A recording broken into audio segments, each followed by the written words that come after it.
Movie का आगाज़ तीन बिजनेसमैन को दिखाने से होता है जो कि किसी मीटिंग को अटेंड करने के लिए तैयार थे। और मीटिंग में जाते ही उनमें से एक आदमी अचानक से मर जाता है और शहर में एक ही वक्त में बहुत सारे लोग मर जाते हैं जिनका आपस में एक दूसरे से कोई ताल्लुक नहीं होता।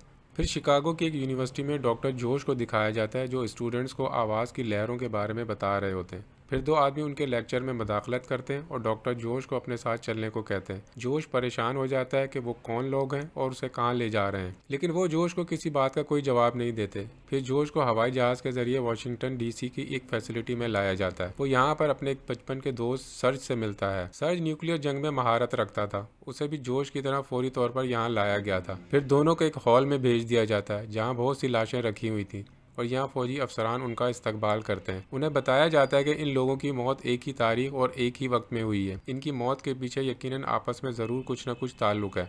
यहाँ वो साइंसदान नोटिस करते हैं कि तमाम मरने वाले लोगों के दिलों में पेस मेकर लगा हुआ है, यानी एक ऐसा आला जिससे दिल की धड़कन को मसनूई तौर पर कंट्रोल किया जा सकता है। शायद वो इसके बंद होने की वजह से मर गए हैं। जोश कहता है लेकिन ऐसा भी मुमकिन नहीं है कि तमाम पेस मेकर एक ही वक्त में बंद हो गए हों।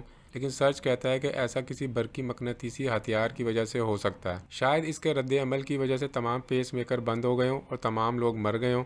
अब यहाँ पर सवाल ये था कि ऐसा कौन और कैसे कर सकता है। वो न्यूज़ रिपोर्ट में देखते हैं कि तमाम परिंदे एकदम से मरकर ज़मीन पर गिर रहे हैं। कुछ परिंदे अपना तवाज़ुन ख़राब होने की वजह से इमारत से टकरा रहे हैं। जोश की टीम का ख्याल था कि इंसानी लाशों और परिंदों की मौत का ज़मीन की मकनातीसी फील्ड के दरमियान ताल्लुक ज़रूर है। जोश कहता है कि शायद ज़मीन की मकनातीसी फील्ड ख़त्म हो चुकी है, इसलिए वो अपने अमले के तमाम अरकान से इन वाक़यात को दुनिया भर में कवर करने को कहता है। उसके बाद वो हर चीज़ का हिसाब लगाने वाला था और उम्मीद कर रहा था कि उसका मकनातीसी फील्ड वाला नज़रिया गलत हो। दूसरी तरफ एक खलाई शटल डक दिखाई जाती है। ये ज़मीन पर उतरने के लिए बिल्कुल तैयार थी, जिसे कैप्टन रेबिका और कैप्टन वोक कंट्रोल कर रहे थे। ज़मीन के करीब आते ही गैर मामूली मकनातीसी फील्ड की वजह से उनका मिशन कंट्रोल से राब्ता मुनक़ता हो जाता है। फिर मिशन कंट्रोल को पता चलता है कि उनकी लॉन्चिंग लाइन गलत है। इसका मतलब था कि वो क्रैश लैंड करने वाले थे और शटल के अंदर रेबिका अपने हिसाब किताब के मुताबिक रास्ता बदलते हुए एक दरिया में लैंड कर जाती है, जिससे वो हर किस्म के ख़तरे से बच जाते हैं और महफूज तरीके से लैंड कर जाते हैं। उसके बाद अगले मंजर में जोग्राफिया के प्रोफेसर डॉक्टर जिमिस्की को किसी कॉन्फ्रेंस से निकलते हुए दिखाया जाता है। जोश उनसे मिलता है और अपनी लॉस थ्योरी के बारे में उनको बताता है। वो जोश को अपने दफ्तर में मिलने को कहते हैं। जोश जिमिस्की को सब कुछ बताता है, लेकिन जिमिस्की उसकी बातों पर यकीन नहीं करता। वो कहता है कि ये सब कुछ गलत है और ये सब कुछ सुनकर सिर्फ मेरा वक्त ज़ाया हो रहा है। जब जोश चला जाता है तो दिखाया जाता है जिमिस्की खुफिया तौर पर किसी को कॉल करता है। फिर जोश को एक होटल में अपने दोस्त के साथ दिखाया जाता है, जहाँ पर उनको दोबारा वही लोग कॉन्फ्रेंस में लेकर जाते हैं जो लोग उन्हें वाशिंगटन लाए थे।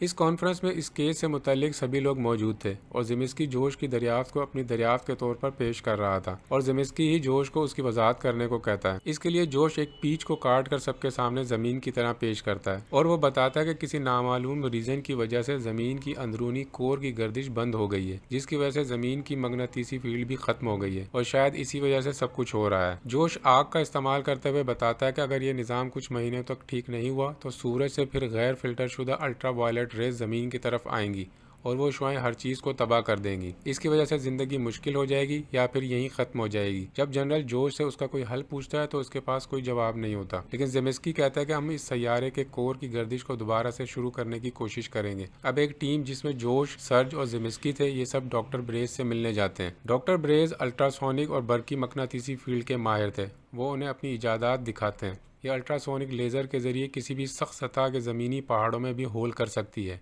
और वो इसी टेक्नोलॉजी का इस्तेमाल करते हुए ज़मीन के अंदरूनी हिस्से में सुराख करना चाहते थे, जिसकी वजह से दोबारा ज़मीन के अलोंग चार्जेस पास होंगे, जिससे वह मकनातीसी फील्ड को दोबारा हासिल कर लिया जाएगा और ज़मीन के अंदरूनी कोर में भी गर्दिश दोबारा शुरू हो जाएगी, जो कि आसानी से मुमकिन हो सकता था। लेकिन मसला अब ज़मीन के अंदरूनी हिस्से तक सफ़र करने का था। कोर के अंदर सफ़र करने के लिए शिप बनाने का काम डॉक्टर ब्रेस को दिया जाता है, जिसका सारा खर्चा फौज उठाने वाली थी। दूसरी तरफ माइक्रोसॉफ्ट हैकर रैट को दिखाया जाता है। FBI रैट को गिरफ्तार करके जनरल के पास लेकर आती है। उसे मिशन के कम्युनिकेशन सिस्टम को डिज़ाइन करने का काम दिया जाता है। फिर कैप्टन रेबिका और बैग को दोबारा दिखाया जाता है। उन्हें उनकी बहादुरी पर गार्ड ऑफ ऑनर दिया जाता है।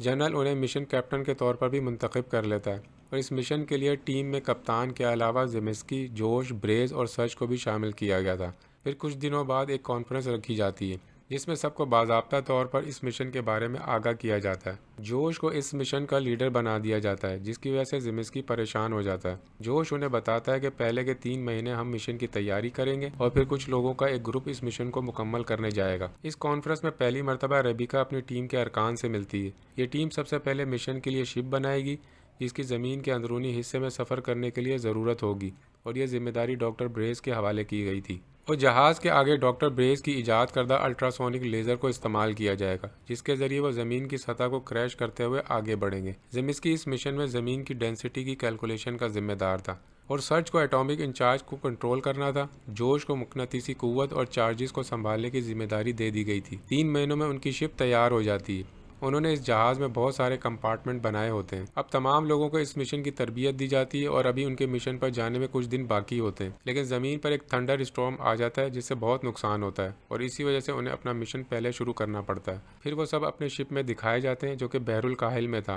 और मिशन कंट्रोल से ग्रीन सिग्नल मिलने पर वो अपना मिशन स्टार्ट कर देते हैं, और थोड़ी ही देर में वो समंदर की गहराई में आ जाते हैं। शिप की लेज़र से ज़मीन की सतह पर एक होल बनाते हुए वो ज़मीन के मरकज़ में दाखिल हो जाते हैं। वो सिर्फ पहले 12 घंटों में 700 मील की गहराई में ही जा पाते हैं। सफ़र के दौरान जब वो ज़मीन के मेंटल पर पहुंचते हैं तो उनके जहाज़ को एक झटका लगता है। मशीन को देखने पर उनको पता चलता है कि कुछ क्रिस्टल्स ने जहाज़ के अल्ट्रासोनिक लेज़र को जाम कर दिया है। अब पहले उन्हें मशीन ठीक करनी थी, तभी वो आगे बढ़ सकते हैं, और इस काम के लिए रॉब और जोश बाहर जाते हैं। क्रिस्टल को काटते हुए गर्म लावा उन पर गिर जाता है, लेकिन फिर भी उन्हें अपना काम मुकम्मल करना होता है। तभी जोश की ऑक्सीजन कम हो जाती है और वो बेहोश हो जाता है, और उसे बचाने के लिए सर्च बाहर आता है। वो उसे शिप के अंदर ले जाता है। इसी दौरान रॉब अपना काम मुकम्मल करते हुए रेबिका को ग्रीन सिग्नल दे देता है। उसी दौरान उसके सर पर एक क्रिस्टल गिरता है और वो सर पर चोट लगने की वजह से गर्म लावे में गिर जाता है। इस तरह से वो मर जाता है और रेबिका उसे देखकर चौंक जाती है। वो अपने जज्बात पर काबू रखते हुए वो फिर से रॉब की सीट पर बैठकर शिप को स्टार्ट कर देती है।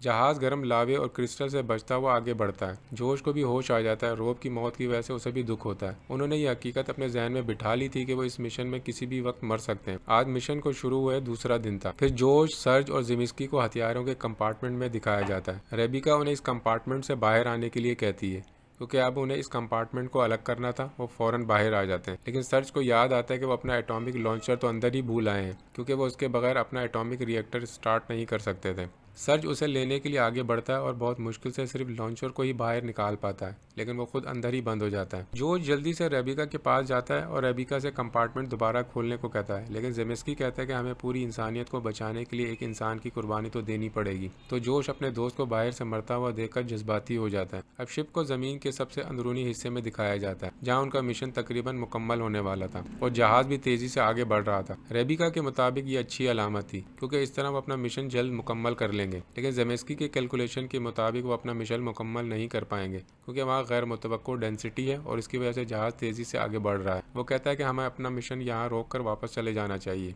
वो ये सारी सूरत हाल मिशन कंट्रोल को बताते हैं। यहाँ मिशन कंट्रोल उनको बैकअप प्लांट डेस्टिनी देते हैं, जो कि पहले उनसे छुपाया गया था। इस मंसूबे के मुताबिक उन्हें अपने जहाज़ को वापस लाना था, यानी कि उन्हें अपना ये मिशन यहीं छोड़ना था। जोश इस बात को कबूल नहीं करता, क्योंकि उसे लगता है कि वो किसी न किसी तरह सब कुछ ठीक कर सकते हैं। इसलिए वो चुपके से रैड से रब्ता करता है और उसे कंट्रोल रूम का कंप्यूटर हैक करने को कहता है, जिससे उन्हें लगे कि वो उनके मंसूबे पर काम कर रहे हैं, लेकिन असल में वो डेस्टिनी प्रोग्राम पर काम नहीं कर रहे थे। जोश कहता है कि हम यहाँ अपने एटमी मवाद के साथ एटॉमिक रद्द-ए-अमल करेंगे, जिससे यहाँ डेंसिटी कम हो जाएगी। दूसरी तरफ ज़मीन पर मकनातीसी फील्ड की कमी की वजह से वैसा ही हुआ जैसा कि जोश ने कहा था। सूरज से निकलने वाली कॉस्मिक शुआओं ने गोल्डन गेट पुल को पिघला दिया था और ज़मीन तबाह होना शुरू हो गई थी। वो इनर कोर में 2600 मील की गहराई में एटॉमिक रद्द-ए-अमल करने वाले थे, लेकिन ये कोई इतना आसान काम नहीं था। ब्रेस कहता है कि हमें इसके लिए जहाज़ के गियर में तब्दीली करना होगी, और ब्रेस ये भी बताता है कि गियर बहुत ज़्यादा गर्मी से भरे चैम्बर में है। मुख्तसर ये कि जो वहाँ जाएगा वो मर जाएगा। वो तीनों सिक्का उछालते हैं, जिसमें ब्रेज हार जाता है और इसको अपनी किस्मत समझकर कबूल करते हुए अपने बाकी ग्रुप के मेंबर्स को गले लगाता है। वो खुसूसी सूट पहनकर चैम्बर में चला जाता है। ये सूट उसे कुछ देर के लिए गर्मी से बचाता है, लेकिन उतनी देर में वो गियर तब्दील कर देता है,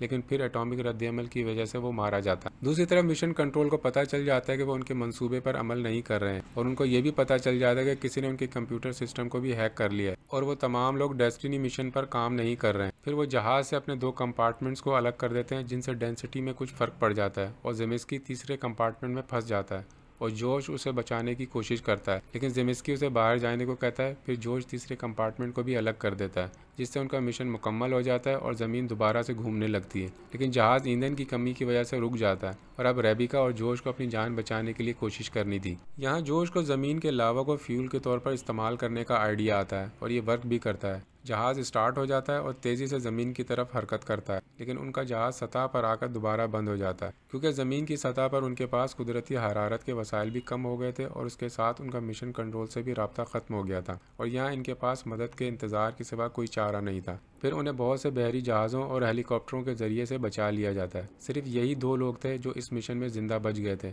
आखिरी मंजर में रैड को मिशन की वीडियो इंटरनेट पर अपलोड करते हुए दिखाया जाता है, ताकि सब लोग जान सकें कि ज़मीन और उसके रहने वालों को बचाने के लिए कितने लोगों ने अपनी जानें दी हैं। और इसके साथ ही ये मूवी यहीं पर ख़त्म हो जाती है।